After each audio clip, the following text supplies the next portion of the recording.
എല്ലാവർക്കും നമസ്കാരം. വിവേക ചൂടാമണി തുടരുന്നു. ഇതിനു മുൻപ് പറഞ്ഞത് ഫലസിദ്ധി മുഖ്യമായും സാധകന്റെ യോഗ്യതയെ ആശ്രയിച്ചാണിരിക്കുന്നത് എന്ന് പറയുന്നുണ്ട്. ഇനി പറയുന്നു, അതോ വിചാരഃ കർത്തവ്യോ ജിജ്ഞാസോരാത്മവസ്തുനഃ സമാസാദ്യ ദയാസിന്ധും ഗുരും ബ്രഹ്മവിദുത്തമം.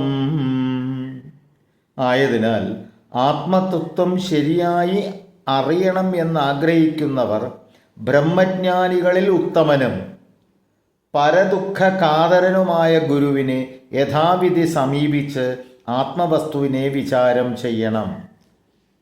ഇവിടെ പറയുന്നത് ബ്രഹ്മജ്ഞാനികളിൽ ഉത്തമനായിരിക്കണം, പിന്നെ മറ്റുള്ളവരുടെ ദുഃഖത്തിൽ അതീവ കാതരഭാവത്തോടു കൂടിയുള്ളവനായിരിക്കണം, അതിൽ അന്യരുടെ ദുഃഖത്തിൽ പങ്കുകൊള്ളുന്നവനായിരിക്കണം. ഇങ്ങനെയുള്ള ഒരു ഗുരുവിനെയാണ് വേണ്ടത്. സ്വയം ആത്മജ്ഞാനിയായവന് മാത്രമേ വേറൊരാൾക്ക് ആത്മജ്ഞാനത്തിനുള്ള ഉപായം ഉപദേശിക്കാൻ സാധിക്കൂ. അപ്പോൾ സ്വയം ആത്മജ്ഞാനി ആയിരിക്കണം. അങ്ങനെയുള്ള ഒരാൾക്ക് മാത്രമേ ഉപായം ഉപദേശിക്കാൻ സാധിക്കൂ. ഇവിടെ പ്രശ്നമുണ്ട്. ഇന്നത്തെ കാലത്ത് അതൊക്കെ ശരിയാണോ? ഉപദേശിക്കുന്നുണ്ടായിരിക്കും, പക്ഷേ സ്വയം ആത്മജ്ഞാനിയായവൻ, നമ്മൾ പലപ്പോഴും ഉപദേശങ്ങൾ പലർക്കും കൊടുക്കാറുണ്ട്, പക്ഷെ ആ ഉപദേശങ്ങൾ നമ്മൾ തന്നെ പാലിക്കാറുമില്ല. അങ്ങനെയുള്ള ഒരാളുടെ അടുത്ത് നല്ല നമ്മളിത് പഠിക്കേണ്ടത്. അങ്ങനെ വരുമ്പോൾ നമുക്ക് എവിടുന്നാണ് ഗുരുവിനെ കിട്ടുക? അപ്പോഴാണ് മാർഗങ്ങൾ നിരവധിയുണ്ട്. സർവം നാരായണായേതി സമർപ്പയാമി എന്ന് പറഞ്ഞുകൊണ്ട് എല്ലാം ഭഗവാനിൽ സമർപ്പിച്ചുകൊണ്ട് ഭഗവാനെ ഗുരുവായി കണ്ടുകൊണ്ട് പഠിക്കുക, വായിക്കുക, ഉത്തരം ലഭിക്കും. അതല്ലാതെ വേറെ മാർഗമില്ല ഇന്നത്തെ കാലത്ത്. കാരണം ശ്രേഷ്ഠന്മാരായിട്ടുള്ള സന്യാസിമാരിൽ നിന്ന് നമുക്ക് പലതും കിട്ടും എന്നൊക്കെ കരുതും. പക്ഷേ ചിലതൊക്കെ കിട്ടുമായിരിക്കും, പക്ഷെ എല്ലാം കിട്ടിക്കൊള്ളണമെന്നില്ല. മാത്രമല്ല, ഇവരൊക്കെ അത് അനുഭവിക്കുന്നുണ്ടോ? സ്വയം ആത്മജ്ഞാനിയാണോ? നീ മദ്യപിക്കരുത് എന്ന് പറയുമ്പോൾ ഇവൻ എന്ത് ചെയ്യുന്നു? ഇടയ്ക്ക് മദ്യപിക്കുന്നുണ്ടോ? നീ മാംസം ഭക്ഷിക്കരുത് എന്ന് പറയുമ്പോൾ ഇവൻ എങ്ങനെ മാംസം ഭക്ഷിക്കുന്നുണ്ടോ? ഇതൊക്കെ ചോദ്യങ്ങളാണ്.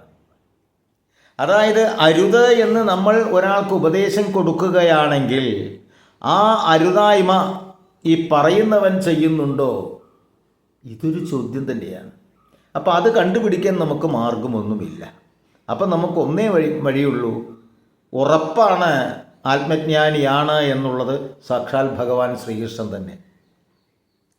പക്ഷേ ബ്രഹ്മത്തിൻ്റെ പ്രതിരൂപമായ ഭഗവാനെ മനസ്സിൽ കണ്ടുകൊണ്ട് വിചാരിച്ചുകൊണ്ട് സർവം സമർപ്പയാമി എന്ന് പറഞ്ഞുകൊണ്ട് നമ്മൾ ഗ്രന്ഥപാരായണം തുടങ്ങുക. പല വിശദീകരണ പുസ്തകങ്ങളുടെയും സഹായത്തോടു കൂടി ഇന്ന് നമുക്കതിന് സാധ്യതയുണ്ട്. പിന്നെ ആരോടെങ്കിലൊക്കെ അർത്ഥങ്ങളൊക്കെ ചോദിക്കുകയൊക്കെ ചെയ്യാം. അതിപ്പോൾ യഥാർത്ഥ ഗുരു ആയിക്കൊള്ളണമെന്നില്ല. അറിയാവുന്ന ഒരാൾക്ക് ഒരു വാക്കിൻ്റെ അർത്ഥം എന്താണ് എന്ന് ചോദിച്ചാൽ പറഞ്ഞു തരാൻ ഇയാൾ ഒരു ആത്മജ്ഞാനി ആയിക്കൊള്ളണമെന്നില്ല. അയാൾക്ക് അറിയെങ്കിൽ അയാൾ പറഞ്ഞു തരും. അങ്ങനെയൊക്കെ നമുക്ക് അത് ചെയ്യാം എന്നല്ലാതെ മുമ്പ് പണ്ട് കാലത്തുള്ള മാതിരി ഒരു ഗുരുവിനെ കിട്ടാൻ ഇന്ന് പ്രയാസമാണ്. പിന്നെ പറയുന്നു,